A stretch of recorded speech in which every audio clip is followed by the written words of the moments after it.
Blog Talk Radio. Welcome to another edition of Blog Talk Radio with Bigfoots Pad Paranormal. Tonight's show we're going to have the great Stanton Friedman, ufologist, nuclear physicist on our show tonight. And keep listening to Bigfoots Pad Paranormal Radio.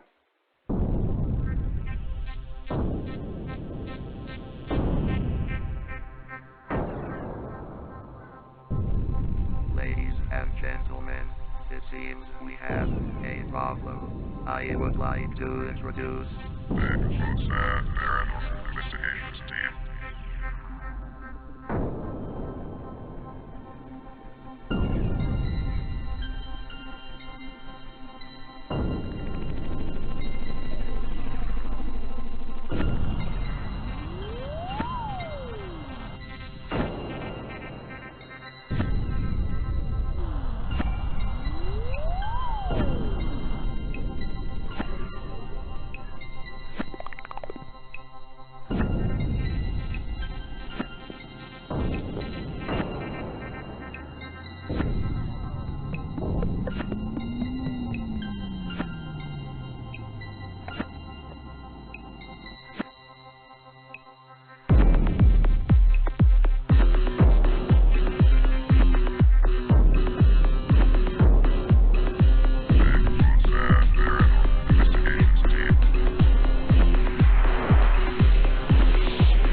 And welcome to another edition of Bigfoots Pad Paranormal Radio. On the phone with me is Tim and Becky. Yep. Hello. We're waiting for Stanton Friedman to call in and one other of our teammates. In about 2 minutes, the show is going to get going. How you doing, Becky? I'm doing all right. Cool, cool. Me too. I just Been got doing up work 30 minutes investigations. ago. Huh? Oh, I said, yeah, me too. I just got up work 30 minutes ago. Huh. Yeah, I know Stanton said he was going to call in at 6:05, so we got probably like 2-3 minutes. That's cool. I was just watching the Weird Travels episode he was on to refresh in my memory, because that's the only thing I know him from. I know he's But, on you know, UFO.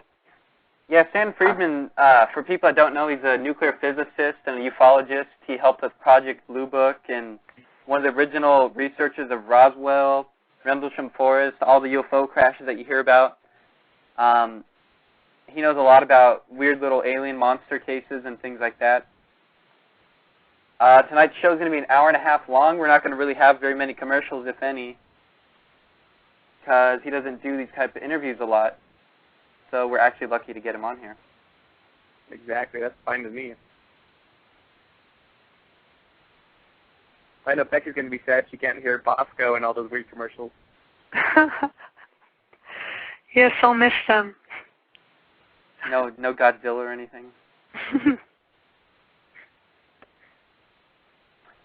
Well, I know right now it's 6:03. Yep.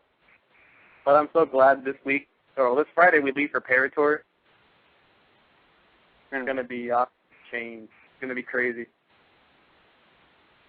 Yeah, I saw you guys had posted a bulletin about it, and I went to click on it, and then for some reason I got distracted. I never went and actually looked at the bulletin, but that's cool that you guys are starting this Friday. Yeah, it's going to be awesome. Yeah. You got to bring up the Stanton there about Rachel. Yeah, we will. And Ticklu. I know. What you call it? And Stanton? Yes. Oh, hi. Hello. This is Jeremy. Hi. On the phone with me is I have 3 co-hosts. There's Tim, Becky, and Brent. Got a whole gang. Yeah. But yeah, I was going to say, we want to start off the show with introducing yourself a little bit and talking about a little bit of your background and some of the things that you've done, and we'll branch off after that. Okay. Well, I was trained as a nuclear physicist, spent 14 years in industry with a specialty of canceled government-sponsored advanced research and development programs for little companies like GE, GM, Westinghouse, McDonnell Douglas, TRW Systems. Worked on nuclear airplanes, fission rockets, fusion rockets, nuclear power plants for space. Got interested in flying saucers, read my first book in 1958, read a bunch more. In 1960, found Project Blue Book Special Report 14, biggest study ever done for the Air Force, not mentioned in any of the books that I'd read. Gave my first lecture in 1967. I've now spoken at more than 600 colleges and over 100 professional groups in all 50 states, 9 provinces, and 16 other countries. I'm working on my 5th book. I'm sort of the Grandma Moses of the UFO book trade. I got started late, and I'm the original civilian investigator of the Roswell incident beginning in 1978. I was the first to talk to Major Marcel, etc.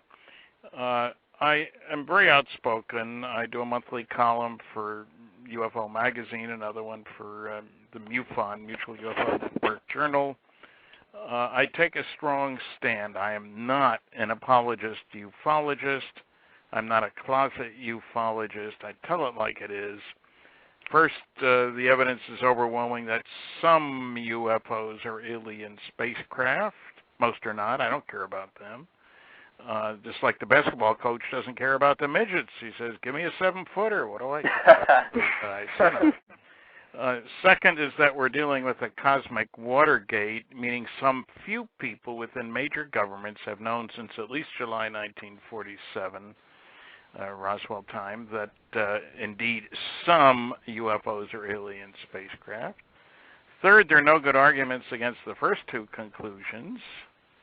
Even by people like my University of Chicago classmate for 3 years, Carl Sagan. He made claims, but no evidence, no supporting structure. And finally, 4, because I'm obviously such a shy, retiring kind of guy, we're dealing with the biggest story of the millennium. Visits to planet Earth by alien spacecraft, cover up of the best data, bodies and wreckage for 62 years now. So everything follows from those.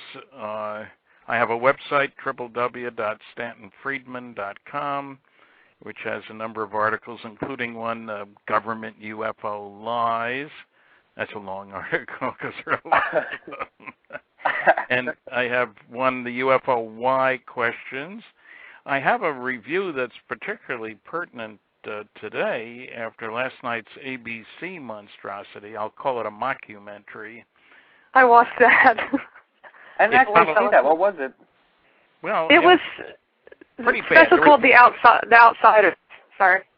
Yeah, and it was, the hostess was strongly biased, and particularly bad were the comments by Dr. Susan Clancy and Dr. McNally of Harvard. And if they go to my website, they can find a review of Susan Clancy's book, which shows how grossly in error she was in a whole bunch of ways.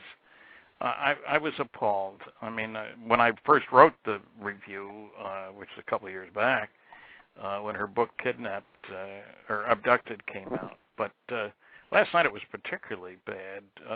It was research by proclamation. She says in her book that one of the reasons they switched to alien abductions for looking at bad memory, what do you call it? Memory where the memory is put in place by false memories. False memory syndrome. Yeah. She said one of the reasons they switched from studying women who supposedly had been hurt when they were 2 or 3 or 4 years old, abused, let's say, to UFO abduction cases, because in this case, with the women, she couldn't be sure whether it had happened or not a lot of years before and all that. But in the abduction case, you could be reasonably certain that it had never happened. How's that for starting a research project? Didn't happen. and it was downhill from there, as anybody who looks at the review will find. And she said similar things on the Peter Jennings mockumentary. ABC is 2 for 2 now, back in 2005, February 24th. And it's kind of incredible that they let this kind of trash on the air. I mean, anybody who knows anything about the subject could point out, as I did and as many others have, that what she was saying simply wasn't true. And yet she claims to have read all the books, seen all the programs, and to illustrate the accuracy of her comments, she talked about a meeting at which the star players were two twin brothers from Maine who were out canoeing and apparently claimed to have been abducted in the late 60s and then wrote a book about it. Well, there were 4 people involved, not 2. It was in the middle 70s, and the book was written by Ray Fowler, an engineer, and not by any of the 4. I mean, I get you. You see what I mean when I say she got it all wrong. That's just one of the examples. So, sorry to interrupt, but would that happen to be the Allagash 4? Yes. Yeah, exactly. Okay, I'm sorry to interrupt. Well, no, you're right. I mean, I'm glad you put that out there, because anybody who knows anything about the case would say, where'd she get this garbage from? And yet she claims to have read everything and to seen all the programs. Her description of Roswell, she's got everything wrong. The Betty and Barney Hill case. She's quoting apparently from an article done by Carl Sagan in Parade magazine, which was loaded with false claims. And, she quotes as an expert Dr. Seth Shostak of the SETI Institute, who called them, that was widely accepted because they're Mr. and Mrs. American Front Porch, whatever that's supposed to mean. I mean, here you have a biracial couple in 1961 in New Hampshire. This is your average American couple? I mean, come on. At that time there were states where blacks and whites couldn't even marry each other. Yep. And Betty was a social worker. Barney was on the Governor's Civil Rights Commission. This wasn't your typical American couple.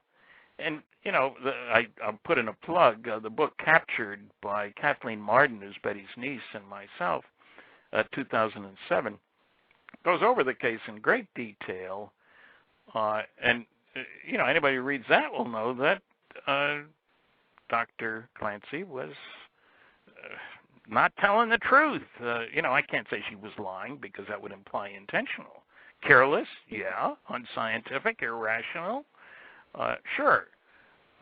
But I won't call her a liar because that implies, as I say, intention. And no, I understand. But let's not act as if she knew what she was talking about, because she didn't.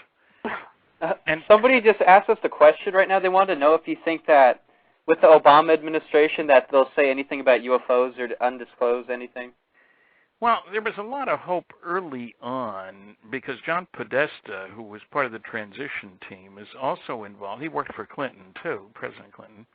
He is also involved in a coalition against UFO secrecy, some title like that, that's gone after the government with regard to the Kecksburg, Pennsylvania case. And Leslie Keene, a fine reporter, in contrast to Susan Clancy, has taken the suit to court, and Podesta's helped out. So there was some hope that might mean that, he would get things to be released. I personally don't expect that for a couple of reasons. One is I'm not sure that Obama's been briefed already himself. 2, the world is looking toward him to sort of stabilize the world in the horrible position we seem to find ourselves in. And certainly announcing that, oh, by the way, the planet's being visited by alien spacecraft. We don't know what they want, how they operate. We're trying our darnest to duplicate their propulsion systems. And, we thought you'd like to know. That would be totally destabilizing. I mean, it should be done on a worldwide basis if you're going to say anything. It should have plans for international conferences on the political, religious, economic impact of an announcement. And, it's funny. Americans, I'm a dual citizen of Canada and the United States, so I can complain about both governments perfectly. how you hear all these jokes about why don't they land on the White House lawn. In the first place, it's in a no-fly zone, but in the second place, the President of the United States does not speak for 6.3 billion Americans. Maybe some people have noticed that. And there are times when he has trouble speaking for 305 million Americans as opposed to 6.3 billion Earthlings. So, you know, what we're really talking about here is a lesson in history. People in power want to stay in power. I think that's true no matter what country you're in or what the level of power is, you know, a mayor, a president, whatever. And anything that would push people in the direction of thinking in planetary terms instead of nationalistic ones is not going to be met with favor by people who are ruling their little nationalistic enterprises. And you say, well, we'll hold an election. That's the American way. Oh, wait a minute, though. India's got 1 billion people. China's got 1.3 billion people. No, we're not going to hold an election. So what I'm saying, it's a difficult, complicated kind of question. And if you're going to release, it should be done carefully, slowly, and on an international basis. I mean, people act sometimes as if there weren't any sightings anyplace else. Well, there's sightings, landings, abductions, physical trace cases. Ted Phillips of Missouri, that's about 3,920 the last time I talked to him, which was at the MUFON conference in Denver a couple of weeks back. 3,920 physical trace cases from 92 countries. 92 countries! The same kind of thing is happening all over the planet. And, you know, one of the reasons I give, there's a chapter in my book, Flying Saucers and Science, about why the heck would any aliens want to come here? And I point out that it's not something you think about all the time, but Earth is the densest planet in the solar system, to which the normal response is, so what? Well, I don't mean the people, incidentally. We're talking about a cubic foot of Earth versus a cubic foot of Mars or Venus or Mercury or whatever. Now, the fact that it's the densest means there's more heavy metals here. And heavy metals are worth something, and they're rare in the universe because they get made later than the light elements. They got to be cooked in stars, supernova, etc. So, as one example, uranium is a very dense metal, 19 times denser than water. Lead is only 11 times denser, so you see what I mean. Now, you know what uranium was used for in about 100 years ago? Yellow glaze on dinner plates. Coloring. Wow. That's illegal now, incidentally. And another element, this isn't very heavy, zirconium, a nice metal that most people have never heard of. And the whole nuclear navy is based on using zirconium alloys as structural materials, cladding, coating, piping, all that sort of thing. It's got very good nuclear and corrosion properties, and it's good, low enough density. And there was no zirconium industry 80 years ago. Now there's a big industry. And, you know, along with that, one of the uses for zirconium alloys is in the nuclear reactors on our nuclear-powered aircraft carriers. Anything special about them? Well, besides the fact that they're big, they can run for 18 years without refueling. I've never heard of that before. That's amazing. Of course you haven't, because nobody tells you except crazy guys like me, you know. But I mention it because one of the most frequent objections to flying saucer reality is supposedly technological. You can't get here from there. On the Peter Jennings mockumentary, the head of the Hayden Planetarium pointed out that our fastest spacecraft, the Voyager spacecraft, would take 70,000 years to get to the nearest star. So, you know, what's this nonsense about coming here from elsewhere? Well, he forgot to add one little detail. It doesn't have a propulsion system on it. It's coasting, you know, sort of like throwing a bottle in the ocean. Does that tell you how long it takes to cross the ocean? No. Flying a kite doesn't tell you how long it takes the International Space Station to go around the planet, you know. So the technology is important, and that's just fission technology in the aircraft carriers. But beyond that, I have had the privilege, in quotes, of working on a nuclear fusion propulsion system. What's the difference? Well, fission takes a big fat old uranium atom and you grab a neutron and it divides into a couple smaller atoms and converts a little mass to a lot of energy. Indeed equals MC squared.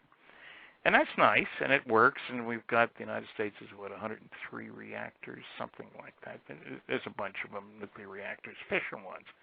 But fusion is really much more exciting because fusion is what goes on in the stars. We have a couple questions being asked on what you're talking about right now. Yeah. We have somebody right now that says, does the military only disclose things, do you think, that only benefit them monetarily or militarily, like to the public, is what one guy's asking? Well, I wouldn't say monetarily. I don't think the military, it cares about getting its budget, but it's not selling anything. But they disclose what it's feasible to disclose under the rules of national security. Every project that's classified has a security guide, and there are rules, what you can declassify and what you can't. And intelligence matters, they're international law, national, not international laws. And for example, if you file for something under Freedom of Information, there are certain paragraphs, if you will, which say things can't be released for Objection B1, release of information about sources and methods of intelligence. That's the one most frequently used. There are guidelines, in other words. And sure, sometimes the guys are overzealous. I remember one of the programs, I swear the security officer thought we were going to find a magic material that you could paint on materials that would absorb radiation. I was in radiation shielding work, which is a major problem for something that you want to use for propulsion, nuclear rocket, nuclear airplane, nuclear power plants for space. And he was wrong, but he sure made it tough to talk about things. And some of the things he classified, well, you can't talk about that material on this list of shielding materials. Anybody beyond sophomore year of college would have recognized, well, they must be using that or they would have included it here. It was a dead giveaway. But there are rules, and each project has its classification guide. We have another guy who says, do you know anything about artificial gravity, or do you think that it's possible? Well, that question goes into my gray basket, not black, not white. People talk about artificial gravity or anti-gravity, and the kicker is, you could say a rocket is an anti-gravity device. Gravity pulls you down, the rocket pushes you up, But no, I don't. And there are a lot of people who talk about it, but I have seen no indication that there is such a thing. Although I will add one little kicker there.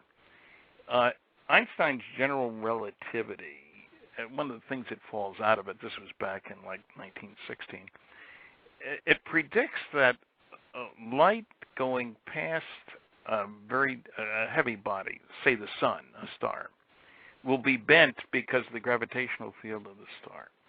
Now, that made no sense to anybody because what's the connection between gravity and electromagnetic radiation, light, in other words? Well, general relativity says there is, and measurements were made during an eclipse in 1919 where the sun is blocked out by the moon, so you could see stars whose light has to go past the sun to get here. It turns out the position of those stars, when we can measure that pretty accurately, changes a bit because the light is bent by the sun. That made headlines around the world. So we do know that there is a connection between gravity and electromagnetic radiation.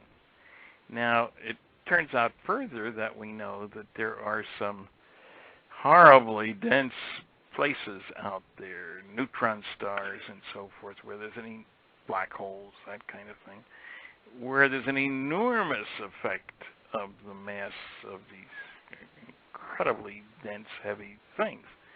So whether under those conditions it's possible somehow to come out with an anti-gravity system, I don't know, but, we're ignorant. That's one of the problems here is that people forget. Our first flight was in 1903. The neutron was discovered in 1932. Fusion was theorized, if you will, in 1938 as the source of energy in the sun. And naturally, we Earthlings put it to use. We exploded our first H-bomb in 1952. Released the amount of energy that you would release by exploding 10 million tons of TNT. 10 million tons. And the fireball was 3 miles in diameter. And I should add that during World War II, a big bomb was a 10-ton blockbuster. And in a few years, we went to 10 million tons, and the Russians have exploded a bomb that was 57 million tons of energy, explosive release energy. So what I'm saying is these aren't invoking far-out stuff like anti-gravity or fourth-dimensional space-time warping or wormholes or any of this kind of stuff. I'm not saying those aren't real. I just haven't seen any evidence yet that we know how to do anything about them. But the fusion system, wow, you can kick particles out the back end of a rocket that only have 10 million times as much energy per particle as they can get in a dumb old chemical rocket. So, those who say you can't get here, it's like saying you can't get from where I live in Fredericton, New Brunswick, to California in less than 2 weeks because I can't walk that fast. We can catch a couple of airplanes. It changes things. Yeah. And also, we have a couple of questions coming in. Sure. We're going to take some callers here in a couple of minutes, but right now we have somebody asking, have you ever spoken to Bob Lazar, or do you know a lot about his research? Well, unfortunately, I do. The claims are very straightforward. He's a nuclear physicist with a master's degree in physics from MIT, a master's in electronics from Caltech. He worked at Los Alamos back engineering flying saucers, figured out how they work using gravity wave amplification using element 115. The only trouble is that it's all lies. Bob is a bright guy, technologically savvy, but no degrees from MIT or from Caltech. He finished in the bottom third of his high school class, as a matter of fact. When I checked with Los Alamos, I gave them 2 names, his and somebody I knew who worked there. His name's in the phone book because everybody works there, but not necessarily for the lab, has a listing, a phone listing. And his wasn't there, my buddy's was, as an employee. He worked for Kirk Meyer Corporation, which is, they have engineering aides who help professors who come into a big accelerator facility because they can't bring everybody they need with them. Element 115, it took operation for almost a month at one of the world's largest accelerators to produce 4 atoms of element 115. Now, there are 2 problems. To do anything useful, you'd have to have, let's see, 1 billion atoms, which is a little bit more than 4, and it's got a half-life less than a second, and Bob had once said that Los Alamos had 500 pounds of this stuff. Well, half-life less than a minute, you can't collect 500 pounds. It's gone. And so if you carry around your only accelerator, well, it's huge, enormous, incredibly large. So Bob tells a great story. He sells his videos all over the world. He's now operating, last I checked, the United Nuclear Corporation in New Mexico. He operates jet engine-powered cars, puts on fireworks displays in the summer. Bright guy. But he's not telling the truth about UFOs. And right now we have somebody saying, did you ever hear anything about, he claims his records were deleted and all that? Well, I was going to ask about that. Yes, certainly. That's a good excuse. And, of course, the people who want to defend him, I say, did you still have your college diploma? Well, sure. Bob hasn't produced one. I talked to 5 different people at MIT. One of them, one was the physics department, one was a group that keeps track of the master's theses. One was convocation committees, and one was the legal council of MIT. Now, MIT does lots of classified government work, so they're no strangers to that sort of stuff. And I asked the council, is there any way that the government could wipe out a guy's record? Now, remember, he said he had a master's degree from there. And he said, absolutely not. It's just in too many places. People have gone through the yearbooks when he was supposedly there. And no Bob Lazar. Now, also, he was asked at an open forum, if you will, at the Little Ailey Inn in Rachel, Nevada, which is 100 miles from Vegas or so. And I had a hamburger there with Larry King in 1994. I think he paid for it, come to think of it, but we did a show. And he was asked there a couple of very interesting questions. He was asked, what year did you get your PhD from MIT? And to show how honest he was, he said, no, it wasn't a PhD, it was a master's. Let me see now. He says, I think it was probably 1987. And nobody who gets a degree from MIT doesn't know what year they got it in. Exactly. First thing. Second thing, he was asked, can you name any of your professors? Because I had raised that question. I said, I'm a lot older than he is, and I can tell you names of my professors in Chicago. They were pretty sharp guys, and certainly MIT had top-notch people. And he said, well, let's see now. William Duxler, he'll remember me from Caltech Physics. Well, fortunately, he didn't pick the name Smith, which would have been hard to check on. I located William Duxler, and he was a physicist, but he never taught at Caltech. He only taught at Pierce Junior College in the San Fernando Valley. And he checked. He was a little upset that Bob was using his name as kind of a crutch.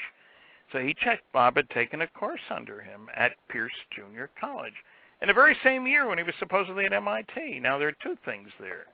One, Pierce Junior College was originally an agricultural school. Two, if you can go to MIT, you don't go to Pierce Junior College. And three, it's one hell of a commute. MIT is on the East Coast. Pierce is on the West Coast. Yeah. So nothing is computing here, if you get my drift. I sure do. It tells a good story.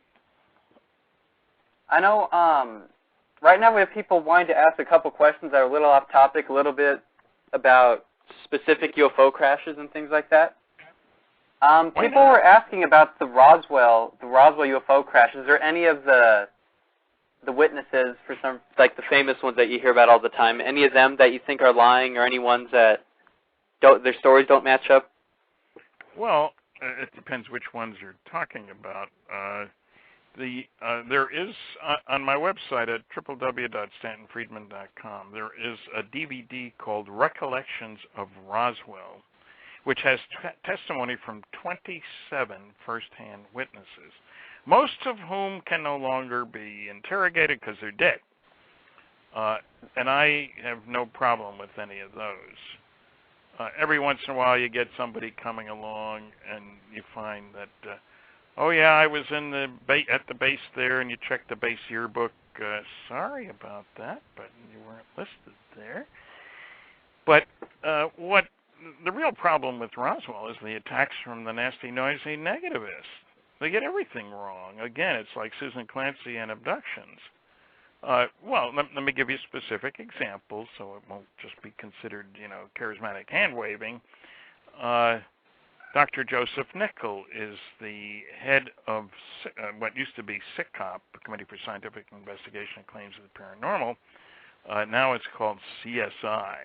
That's Committee for Skeptical Inquiry.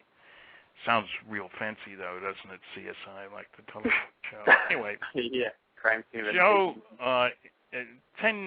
more than 10, at the 50th anniversary of Roswell, which was in 97, we were on opposite ends of a media hookup, cameras in our faces. I was in Roswell, he was in Los Angeles.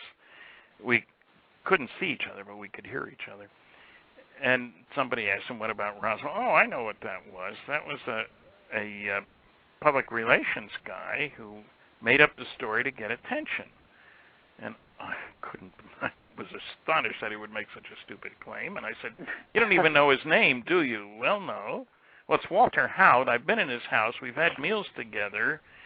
The notion that Walter Haut, the public relations officer for the most elite military group in the world, that is the 509th, they dropped the atomic bombs in Hiroshima and Nagasaki and two more in the Pacific in Operation Crossroads in 1946, would make up a story on his own is absurd. He'd be in the brig, in 2 minutes. Well, okay, fast forward this January, there was an article in their magazine, The Skeptical Inquirer, in which he repeats it. He says, an unauthorized press release was put out by an inexperienced PR guy, again doesn't give names. Well, it's nonsense.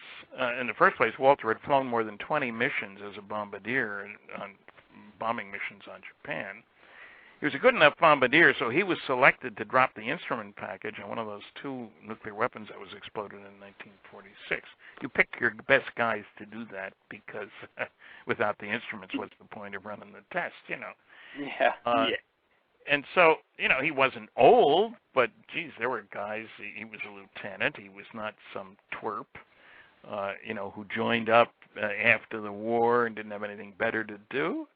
It's nonsensical, and there were all kinds of other, the same guy starts saying, Joe Nickel, that people need to go back to the primary information. If you look at the newspaper, it says that what was found was just a bundle of rubber and balsa wood sticks and all that sort of thing. They got to look at the original articles. That was in the Roswell Daily Record for July 9th.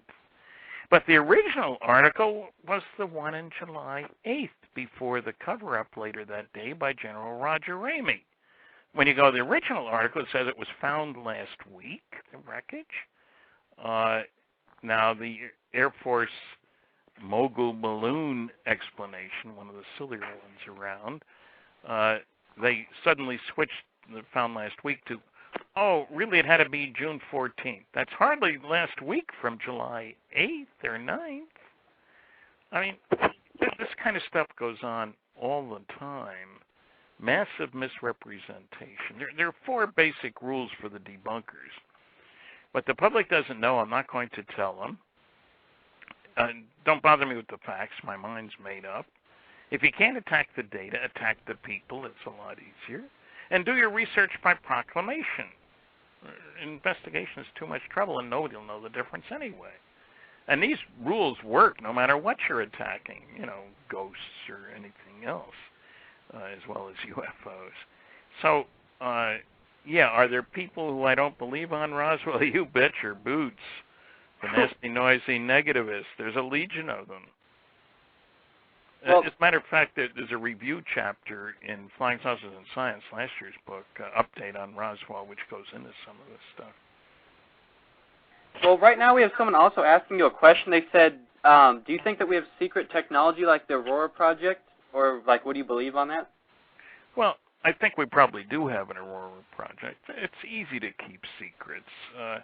Some of the ancient academics think all research goes on at universities. And if it's at a university, it's going to be published in a American Physical Society journal and stuff like that. And that governments can't keep secrets. Well, the stealth aircraft was developed at a cost of $10 billion and took a period of 10 years.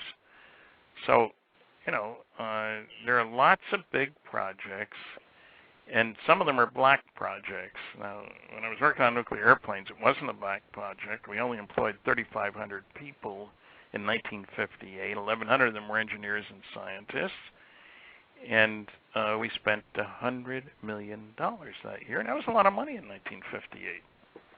I mean, maybe it's peanuts now, but not for me. Yeah. So I think there probably is an Aurora. Why would you get rid of the SR-71, a very high-performance aircraft? It's messy. It's expensive to keep up. Yeah. But why would you get rid of it unless you had something better? You know, Exactly. it doesn't make sense.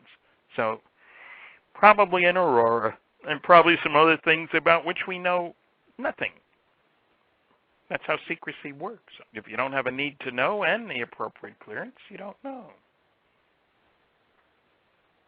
We also have somebody right now that's asking a question. They said, I know I've seen this documentary too. They said that you were on a documentary called 6 Days in Roswell from the 90s.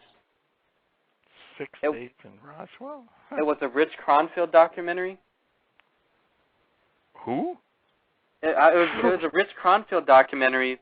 It had one of your, I guess he interviewed you, and I guess they wanted to ask if you knew anything about that, or they wanted me to ask some questions about the interview if you remembered. Well, there is a documentary called UFOs Are Real, which is still available. That dates back to 1978. Which I know what documentary he's talking about, because I know we bought it not too long ago. Or it could be a clip from another interview, too. What's the title? It's called 6 Days in Roswell. Well, I don't remember that one, although I've done so many, it's not easy to remember. And you know, the funny thing is they rerun these things, and I had one guy tell me about something, and it sounded like something from 20 years earlier. And I said, well, what color was my hair in there? Oh, it was black, Stan. Well, yeah, then it was the one I thought it was. My hair is pretty darn gray now. There's a picture in Flying Saucers and Science with me with my hand on the Apollo 12 command module. And the reason is that it's a round, blunt body, and we used to think that if you're going to go fast in the atmosphere, you got to have pointy nose, sharp wings, etc., and this one certainly doesn't. But I point it to people, and I say, there have been a few changes since then. My hair is totally black. My beard was totally black. And now they're totally gray. So, you know, if somebody has something with me with black hair, it was a long time ago. Sorry about that, folks, but some of us get older. Well, I do know the year of it, though. It was 1997 is when it was made. Oh, that's a recent one. Gee, it still doesn't ring a bell, but I've done so many that... and some of the things that happen, sometimes you get interviewed and you don't even know what's going to happen to the interview cut. You may be at a television station, you know, and then it turns out being used in a show that somebody put together. So I'm curious, but it doesn't ring a bell. If I saw it, I'd probably get a better handle on it. But oh, yeah, because I could remember seeing you on shows when I was a little kid, too. Thanks for reminding me. Nah. Because you've always been one of my favorite researchers of all time. You've always been one of my favorites. Good. Yeah, keep at it. Yeah, because we're all in our 20s right now, like our mid-20s, our team. Well, I'll tell you, I'll admit it publicly before somebody else does. I turned 75 on July 29th this year, so. But I'm still going strong. I've never spent overnight in the hospital, so don't expect me to stop doing what I'm doing. Okay, that comes up to another question that we've been getting. What? If you were threatened by the government to stop speaking publicly about UFOs and all that sort of thing for your health reasons or for whatever reasons, would you? Well, you know, if you'd asked me that question in 1967, 68, when I asked Westinghouse for, I needed a company statement, what could I do? I was given a lot of lectures, and I wanted to do more, but as I told my boss, I said, look, I've got a mortgage, I've got a wife, I've got a child, I've got a security clearance. I don't want to lose any of these things. So give me some guidance. And if they had said, Stan, we don't want you to say anything else, I probably would have stopped. But that's not what they said. They gave me 3 rules. I mean, my boss asked 3 bosses up what the rules were. A, you can say whatever you please on your time. B, you can identify yourself as a Westinghouse nuclear physicist. C, we want you to start with a disclaimer that the views you're about to hear are mine and mine alone and not those of my employer. Now, who could ask for anything more than that? Well, I did. I got a call from Los Alamos, from my colleague out there, and he said, Stan, how about speaking to our American Nuclear Society chapter here? And I said, oh, I'd love to, sure. He said, no, I mean on an expense account, Stan. I'm in Pittsburgh, he's in New Mexico. So I said, well, I don't make those decisions, I'll ask management. Would you believe they said yes? Everybody knew I was going out to Los Alamos from Pittsburgh to give a lecture on flying saucers are real. Incidentally, we had over 500 people at the lecture and no negative questions. So how often do you get negative questions? Just wondering. Well, in over 700 lectures altogether, I've had 11 hecklers. 2 of them were drunk. I am told, I cannot certify this, but I am told by other people that, hey, Stan, you'll get more than that if you talk about sports, religion, politics, or whatever. So I don't worry about it. I mean, I don't talk about those things, so, you know, I can't guarantee that. But and in Canada, you know, if you talk about hockey, you're sure to get some negative questions. No matter what you say, somebody's going to disagree with you. But no, the reason I went full-time after working in the industry is the bottom fell out of the advanced nuclear and space systems business. But the response I was getting from professional groups was so good. I spoke at the Engineering Society of Detroit. They were sold out 3 weeks in advance for 1,008 people for dinner and a talk. Spoke at East Carolina State University. There were 2,000 people there, no negative questions. I spoke at half a dozen sections of the American Institute of Aeronautics and Astronautics, about 5 sections of the American Institute of Electrical and Electronic Engineers, Engineering Society of Baltimore, Cincinnati, management clubs in McDonnell Douglas, places like that. And the response was great. I'm not a masochist. I wouldn't do this if I wasn't getting a good response. Who needs it? Exactly. That's another reason I think you're a really great person is, like you said, you always have facts to back up everything what you say, too. A lot of people, like you said, they throw general facts out there. They have nothing to back it up. Well, you know, I learned a lesson when I was in 5th grade. Miss Gutkin told the class that the sun stands still and the planets move around it. And I said, no, Miss Gutkin, we had just bought an encyclopedia, 29 cents a volume at the supermarket. And I said, no, the whole solar system is moving around the center of the galaxy at 12 miles a second. That impressed the heck out of me. Oh, no, she gave me a hard time, and I wasn't used to getting a hard time. I was an A student. So the next day, I brought in the encyclopedia, and she very reluctantly agreed that was probably true. But I learned a strong lesson. If you're going to take on authority, better have facts in hand before putting mouth in gear. You know? Exactly. So, you know, that's the way it is, and I don't worry about it. Well, I know also, this is one of my, weird little questions I had. Do you know a lot about the Braxton County incident with the Braxton County monster and all that? Well, of course. I wrote the foreword to the book, Shoot Them Down. It's on my website. It's by Frank Ficino, Jr. And Frank, I'd met Frank at a conference in Gulf Breeze, Florida, and he was telling me about his research, and I encouraged him. And so years so later, he asked me to speak at the 50th anniversary. It happened on September 12th, 1952. So on 2002, September, I don't know, I think it was the day before, the day after, whatever, we had a conference in Flatwoods, West Virginia, which is in Braxton County. And I met Mrs. May and a couple of her sons who were witnesses. And I wrote the foreword to the first book and to the second book, Shoot Them Down by Frank Ficino, Jr. It's a long foreword. And 1952 was the biggest year for Project Blue Book. More sightings that year than any other. And the summer of 52 was a truly busy time. The sightings over Washington, D.C., you know. And so the Flatwoods case was a very important case, and Frank talked to people nobody else had talked to. Colonel Dale Levitt from the National Guard, a guy named Stewart, who was the semi-editor of the local paper and who talked to all the witnesses. Yeah, it's a very good case. Well, what exactly do you think was, what exactly do you think was there? Well, there's no question that kids playing ball and stuff saw this thing come in and circle around halfway around the town and land at the top of a hill in about the only clear area around. It's woods. And so the kids came dashing over to where it had landed, that general area.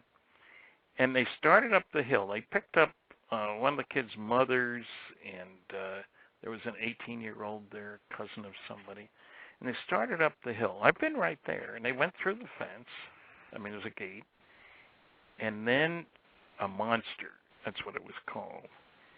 A large object about 10 feet high that was probably sort of like a hazardous waste material outfit.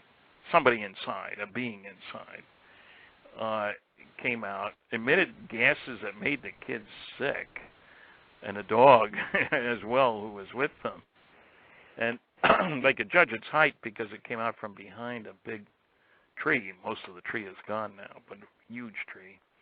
And they turned the other way, and they got sick, and they reported it, and the mother reported it to the sheriff's office, and people came out, and turns out the 11th, this colonel with the National Guard there was contacted from Washington to take troops out there, and they went up the back way, and they stayed there at night in case this thing came back. What happened, it had landed up near the top of the hill, and you can see why when you go there, because the only flat area around. If you talk to any pilots, if you've got to come down, it better be flat. Yeah. You don't want to land, against a mountain or in a bunch of trees. And then it moved down the hill, less easy to observe from outside, and then took off again. September 12th was a date with more sightings in the Blue Book files than any other date, as I recall it. So I don't know what the real creatures looked like inside. All I know is that it was a big event, treated very seriously, and very well documented by Frank Ficino Jr. in the book called Shoot Them Down. And the reason it's called that, incidentally, we found proof that the government in the summer of '52, the military ordered interceptor pilots to shoot down UFOs if they didn't land when instructed to do so. You can think of a lot of cartoons to go with that instruction. How do you tell a saucer to land now, here, kind of thing? My thing is, how do you tell them to land and to listen to what you're saying if they probably don't even speak English? Well, telepathy, Yeah. We'll get around that the easy way. Well, I don't know of any case in which they did land on instruction. However, I will say this, that one of the other things that's in the book, I have had 7 instances when people tell me quietly after my lecture about a case in which interceptors were sent up and at least one didn't come back. That's pretty scary stuff. Yeah. It's sure.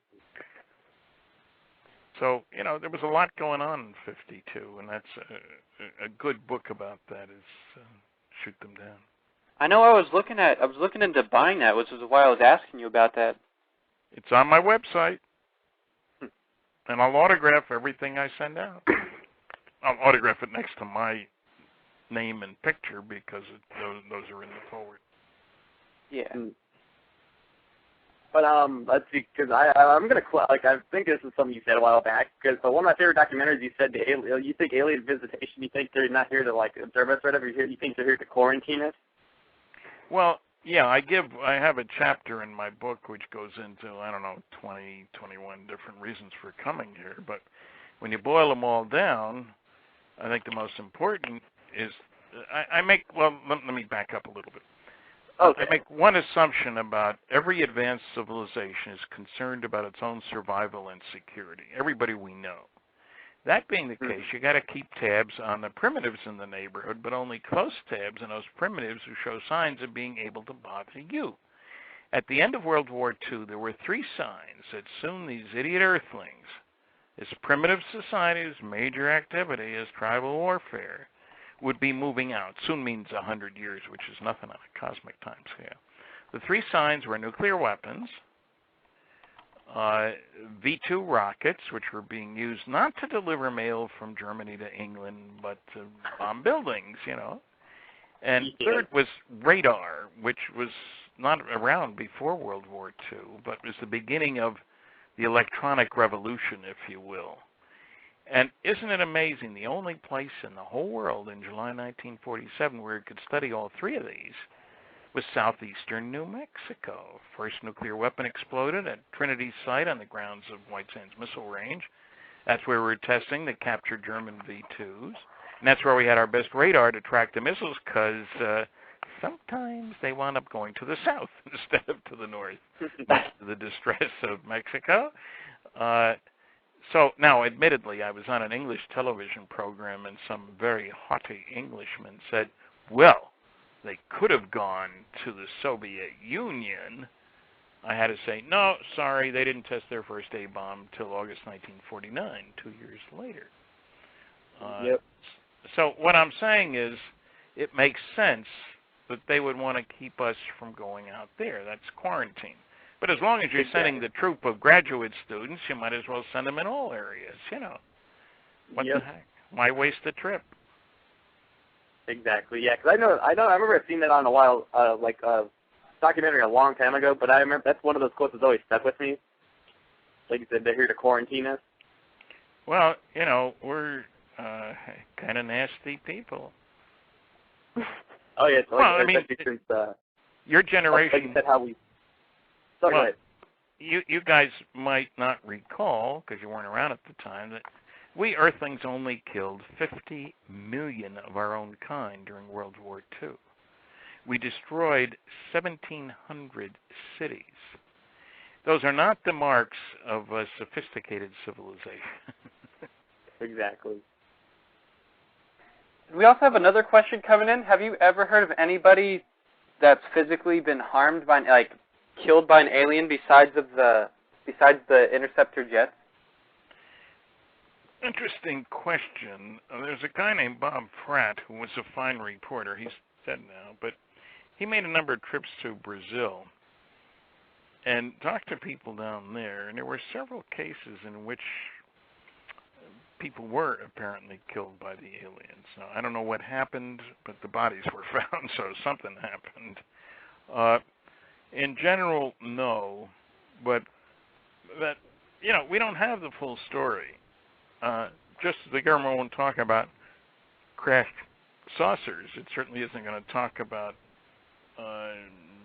people being killed by aliens. They seem to act in self-defense. You know, the American way is shoot first, ask questions later. Yeah. I remember once there was a little statistic. The state of Texas had 16 million people, it's more now, and 64 million guns, which is undoubtedly more now, too. That tells you something about our society. There aren't that many rattlesnakes around, believe me. Yep.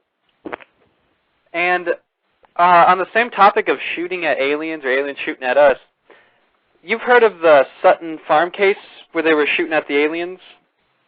Well, there have been several cases where we've shot at aliens. Yeah, those were the guys on climbing around the house and stuff. And yeah, they hit one with a shotgun. I guess he bounced off and kept going. I don't know whether he was wearing a flak jacket or just had tough skin. You know. Because we had a bunch of questions about that. We're thinking, do you think that those creatures were grays, or you think that they're just a weird type, or? Well, I'd say just a weird type. You know, we tend to think, well, if somebody's coming here, it's one group. Well, think of the situation in Central America, you know, within, say, 150 years after Columbus. There were people coming from Holland, from Spain, of course, from Italy, from Portugal, from England, from France. There were guys to kill them, guys to convert them, guys to steal from them. You know, can you imagine the chieftains saying, what, more of those guys? Where are these guys from? What do they want? You know? Yeah. Because there was no unifying principle, except they all wanted something that they were going to steal from the natives. They had to be careful. You know, Columbus had to be nice to the people because he needed water and food and the ability to go back home.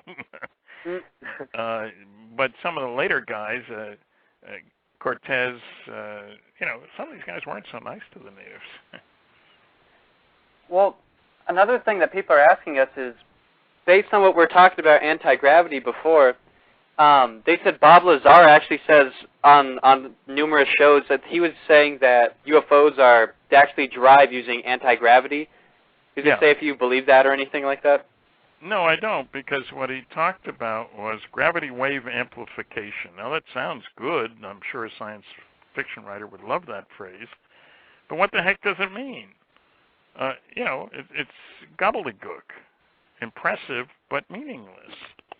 How do you amplify gravity waves? We haven't even measured gravity waves yet, no less figured out how to amplify them. So it's a science fiction kind of theme, and with no evidence to back it up. Matter of fact, Bob... you can go ahead. Well, okay, just a quick one. Reporter from Berkeley, California, interviewed Bob years ago and brought along with him a physicist from Stanford who he didn't tell him that's what he was, just a buddy. And he occasionally asked questions about physics. Bob couldn't answer any of them, and the guy told the reporter, how much you want to bet he doesn't show up tomorrow? They're supposed to do more of an interview the next day, and he didn't. Something else that came up is what percentage of UFOs do you think are man-made compared to the authentic, real thing? You mean as opposed to alien or extraterrestrial or whatever? Yeah. Well, it depends which group of sightings you're looking at, but in the biggest study ever done, I mentioned it early on, Project Blue Book Special Report 14, they looked at 3,201 sightings. That's a pretty good number. They found 21.5% could not be explained, completely separate from 9.3%, which were insufficient information. So that's 30%. Then you've got your astronomical, your airplane, your balloons, your miscellaneous. There was 1.5% crackpot cases. Psychological aberrations was the term they used. 1.5%. And the American Physical Society says 2% of the papers submitted to it by physicists are crackpot papers. So, it'd be amazing if there weren't any. So, there are airplanes, there are balloons, and there are secret craft, but it's really a small percentage. Now, the CIA tried to say that, people were seeing the U-2 and the SR-71, and the government was delighted that people were reporting them as UFOs, so, our enemies wouldn't know what was going on. Well, when they started flying, the number of sightings didn't go up. It's one of those charismatic, hand-waving, totally false claims that was made with nothing to back it up. That's what you expect from nasty, noisy negativists. And one of our team members, Brent, actually had a question for you. Sure. Yeah. I was wondering, I was watching the news today on Fox News, and they said that the SETI program in California has they have new satellites for, instead of transmitting signals out into space, they have receiving ones now. They recently built them. And I was wondering what you thought about that. Well, it sounds like they're talking about Hat Creek in Northern California, which has got, I don't know what the latest number is, 30 or 40 dishes, and they're hoping to wind up with a lot more than that. And they're receivers, not transmitters. They were doing very little signal sending, although, interestingly enough, we today are capable of building lasers that could briefly send a signal that could be seen from a long distance, tens, hundreds of light years away. It would stand out against the background of a star if somebody happened to be looking. In other words, a brief pulse of an enormous amount of energy. But there's a whole chapter in my book, The Cult of SETI. SETI really stands for Silly Effort to Investigate. It's not based on science. It's based on a number of belief systems. Well, there's intelligent beings out there, and they're undoubtedly trying to make contact with us by sending us radio signals. And if we just keep listening and listening and listening, we'll provide jobs for our grandchildren, and we'll eventually pick them up, and it will be the greatest discovery in man's history. And, of course, we don't allow for any interstellar travel. We don't allow for colonization or migration.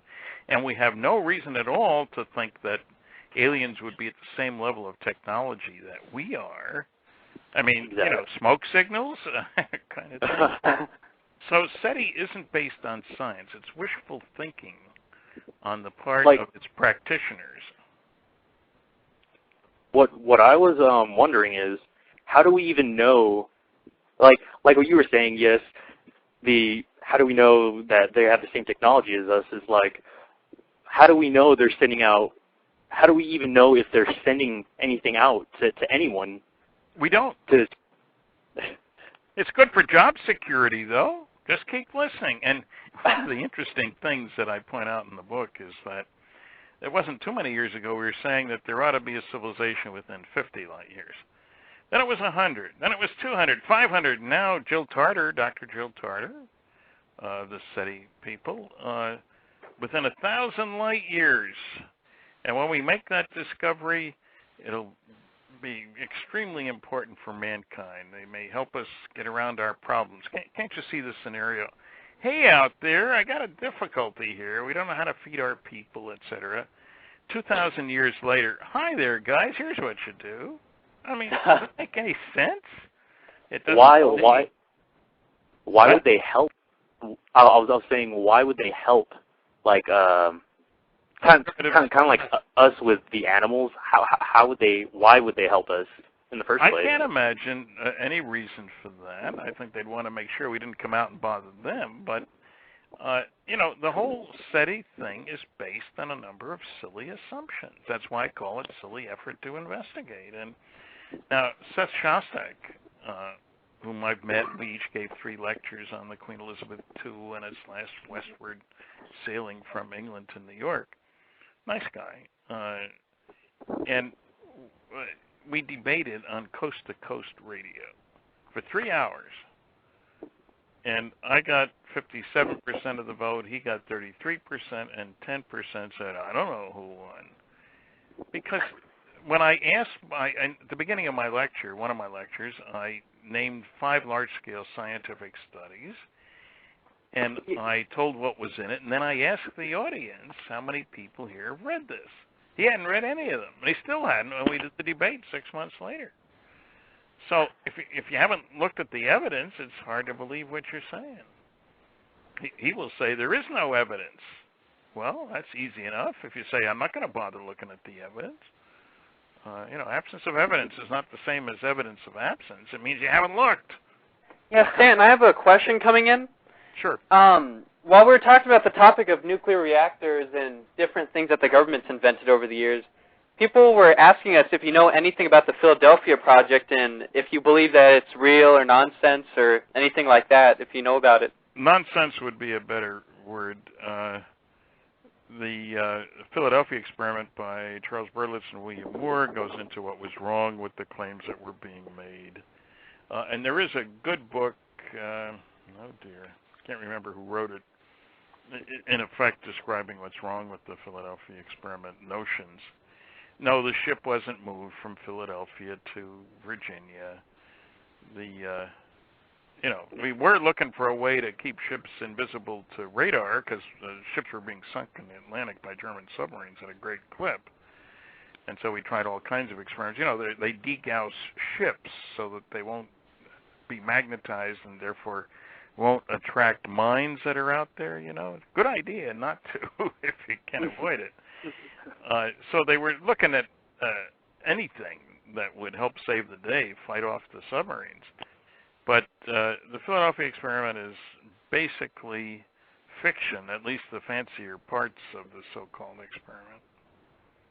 And we have 21 minutes left in the show. I was going to tell you a little bit about our team, then we're going to get into a little bit of question, a little off topic. Our team is we do field work in pretty much every field, like Bigfoot, aliens, all that sort of thing. Paranormal. What were we saying? Paranormal, huh? Yeah. Okay. We're one of the only teams that actually does everything, but we're taking a big trip starting Friday, and we're going to be going to Rachel, Nevada, ironically, and we're going to be going to Northern California to do Bigfoot, you know, that sort of thing. Great. And we're wondering, have you ever heard of Tickaboo Peak, where you could see Area 51 from on top of the mountaintop? Yes, I've heard of it. I haven't been there. I've been at Rachel, but I haven't been at Tickable Peak. I remember how hot it gets out there in the summer, guys. Oh, yeah, 'cause we live in Vegas. It's pretty hot. Oh, you live in Vegas? I didn't realize that. Okay. I know, ironically, we were out there once, because me and my brother have actually been there once, and we actually ran out of gas, ironically, and Rachel had to wait out there at night. Oh, boy. I wouldn't want to do that out there. Well, it's a long way. You know, people who live in the East or even on the West Coast don't realize how few and far the settlements are when you get to New Mexico and Nevada. Oh, yeah.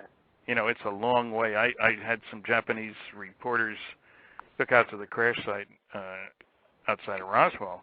We went 54 miles without seeing another vehicle or another person. You can't do that in Japan.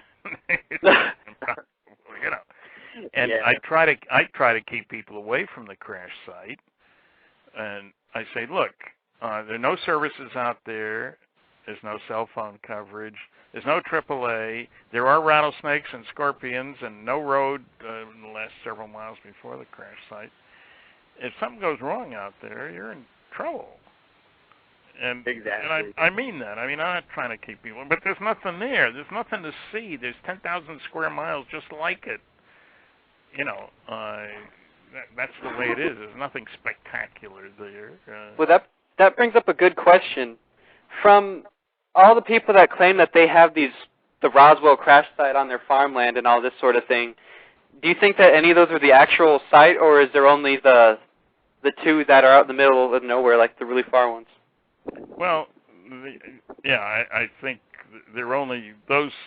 There's one on what used to be the Foster Ranch, operated by Mac Brazel, and there's one out in the plains of San Augustine, 100 miles west. And there's a new one that's talked about in a very interesting book by Don Schmidt and Tom Carey called Witness to Roswell, where somebody came forward and said there was another crash site closer to the base where the crash happened after the Roswell thing. Yeah, I was going to ask you about that one earlier, actually.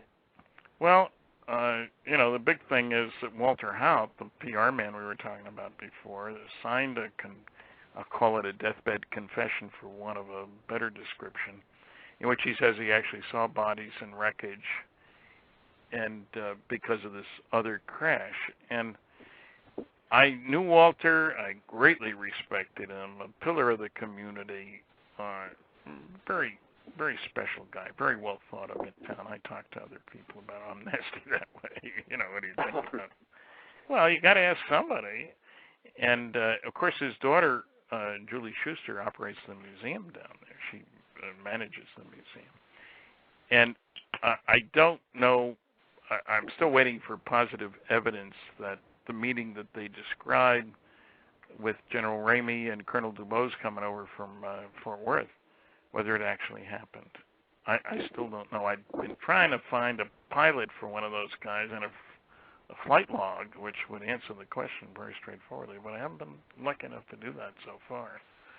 Well, I know after reading Witness to Roswell, it said that there was a couple of the higher generals never said what they seen or anything that happened. Do you think that they'll ever speak? Or No.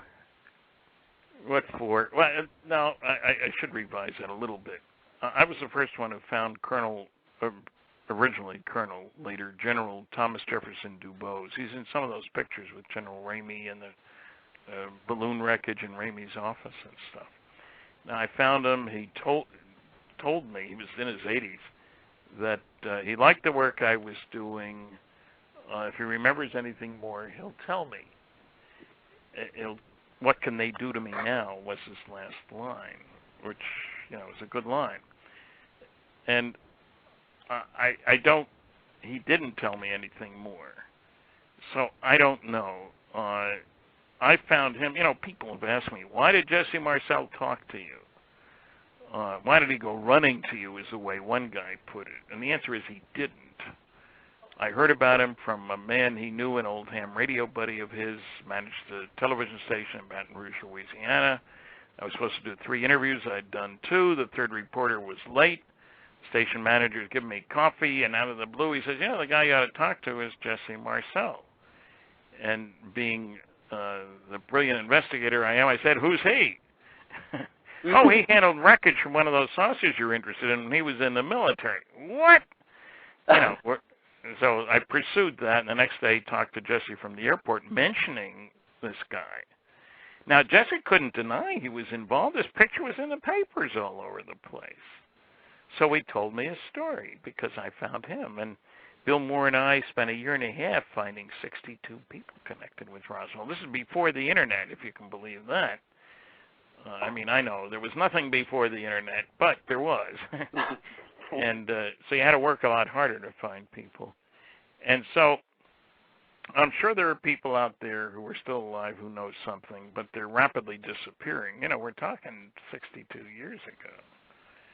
So do I expect any more people to come forward? Probably not. Well, what I was also saying was just curious, when you started doing your research on Roswell, how did you find, for instance, the average guys, like the people that weren't famous at all, or just like people that were involved but weren't famous? Well, there wasn't anybody who was famous at that time. I mean, like Marcel or somebody like that, like the higher ups. Like, how do you get these people to? I managed to find Walter Hout, the public information officer. He had a base yearbook, and we also got a lot of newspapers from the era, not just the Roswell Daily Record, but the Chicago Daily News, the Sacramento Bee, lots of other papers had the story, and it expanded after the original Chicago Daily News article. And you work at it. You call phone information. You ask everybody you talk to. You know where anybody is who you knew back then, and often it was the wife's Christmas list that you found. And many of the people didn't know anything more. But it was work. My phone bill was running well over $100 a month, and so was Bill's. And the kicker here is, one of the kickers is, you know, we're talking 78, 79, 80. Now, that's a long time after 47. And you first ask somebody if he remembers anybody, and no, you know, so long ago, who can remember? So then you mention names that you're sure he remembered, like Colonel Blanchard, who was the base commander, and probably Jesse, who was the base intelligence officer. And you get them talking about these people. A guy named Jennings was the assistant base commander. And after you get them in the right time frame, then they'll say, oh, hey, have you talked to Joe Jones or Bill Smith? They were there at that time. They were my buddies. And so you got to be patient, in other words. It's true of all of us. You know, you start asking about, well, not for you guys, but for people like me, about people I went to high school with. Well, I got to talk about him, look at the old yearbook. Oh, yeah, I remember him, and I remember him. But it takes a little bit of work. So we didn't, you know, telephone information was the big source, no Internet. But people were helpful. At that time, it's not true now, telephone information operators were in the area code that you called to get information. So I was looking for Walter Hout, or not for Walter Hout, for any Brazel. The rancher was Brazel. So I call information and I say, you have any Brazils in New Mexico? What city? I don't know, southeastern New Mexico. Well, let's see. Yeah, I've got a William Brazel in Carrizozo. I didn't know where it was. Is that in southeastern New Mexico? Yes, sir. Well, it turns out that was the son of the rancher. And he had just gotten his phone 2 weeks before. Wow. Yeah, Bill had tried finding him the same way a month before and hadn't had any luck. So you do a lot of that sort of thing, and operators used to be very helpful back then. Now they're sitting in some office someplace with a computer, you know, and they don't know anything about the state you're calling about. I had a quick question really quick because we have 10 minutes left in the show. Okay. This question keeps coming up. Do you believe in ghosts or Bigfoot or any other fields of paranormal like that? Well, you know, believe is a word that I as a physicist don't like to use other than opinion about who's prettier and what tastes better and that sort of stuff. But I think there is some evidence that indeed there are ghosts, and there certainly are Bigfoot. How many, what they're doing, what they want, you know, those are things I don't have answers for. But there's an awful lot of, quote, paranormal phenomena that's real. There's a lot of garbage out there, too. What can I say? So you got to sort and sift. And, you know, I'm accustomed to that as a nuclear guy. There's like 2 isotopes that are fissionable and 300 that aren't. You see, you'd go for the ones that are, you know. So it takes a lot of work, sorting and sifting. And if you expect every case you investigate to be legitimate, you're in for some surprises. Yeah. Well, also, since we have 9 minutes left on the show, I was going to ask you real quick, could you explain a little bit about your new book and what's in it and everything?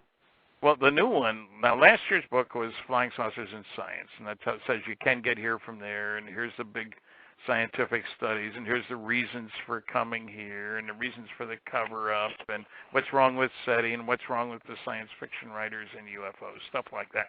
That's the 2008 book. The 2010 book is called Science Was Wrong, and it's being co-authored by Kathleen Marden, Betty Hill's niece, who co-authored Captured, the Betty and Barney Hill UFO Experience. And we're covering only 2 chapters, really, that deal with UFOs. Well, a lot of medical stuff. The history is full of prominent people who said stupid things that stood in the way of progress.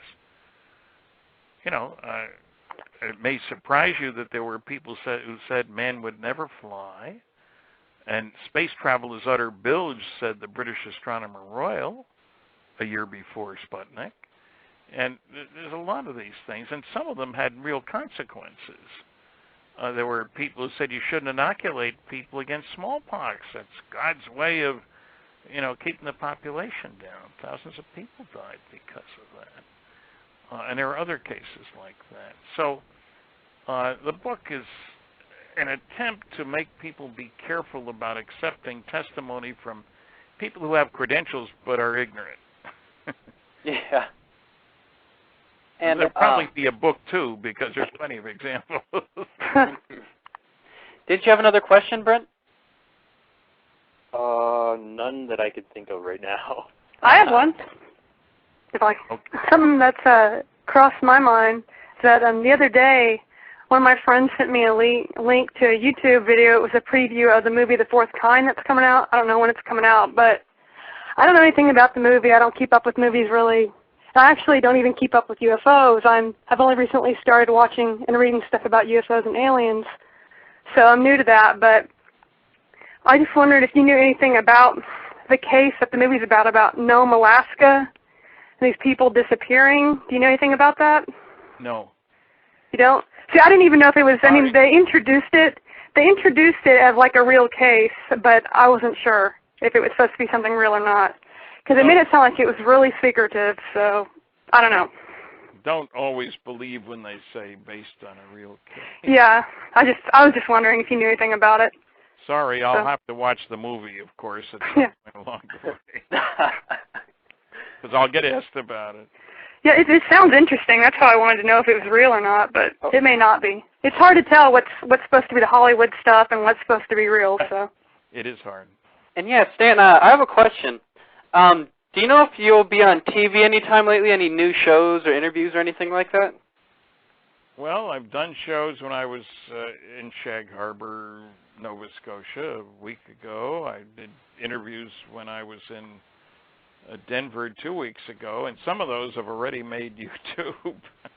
I don't know how people do it, but they sure... I was in a show on Vision TV about the Betty and Barney Hill case, and some of that was on YouTube.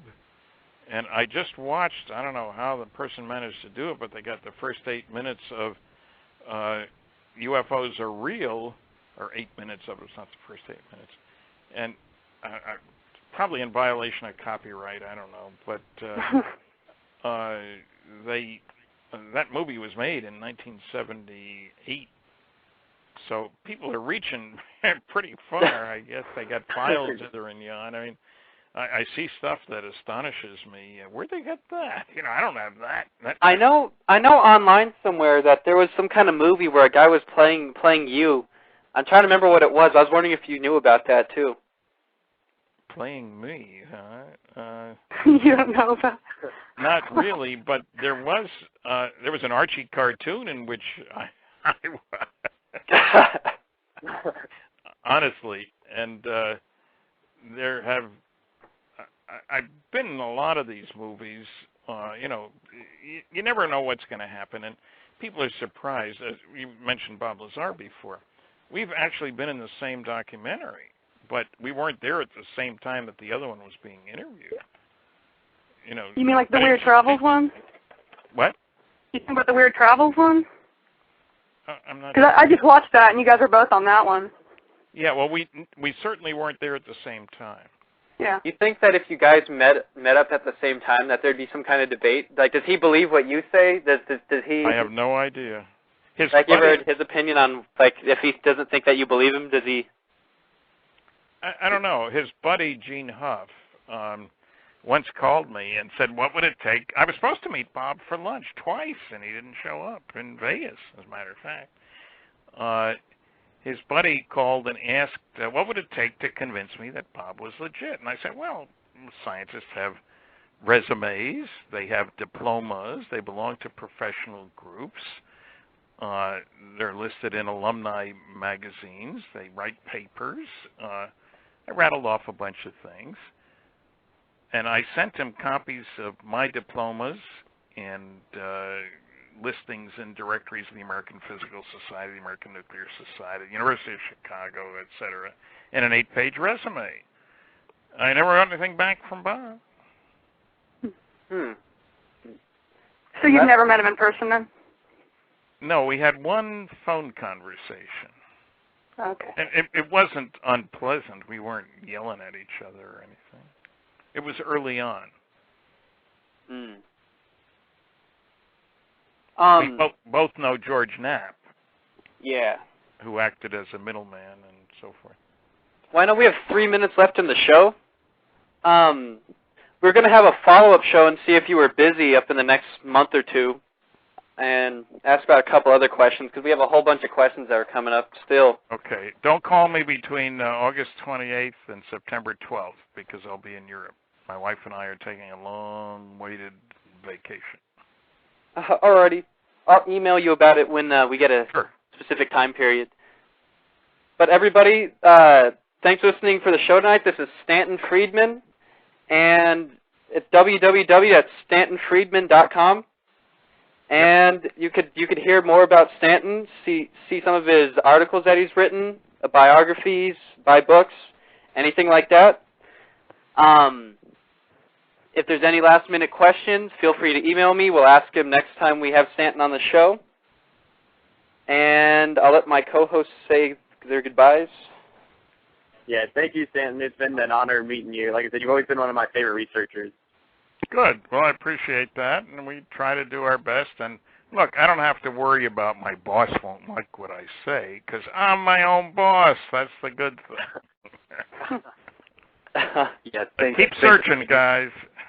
All right, thank you. Sure will. Okay. Yes, thanks, Stanton. We'll talk to you soon. Okay, you're welcome. Bye-bye. All right, thank you. Bye.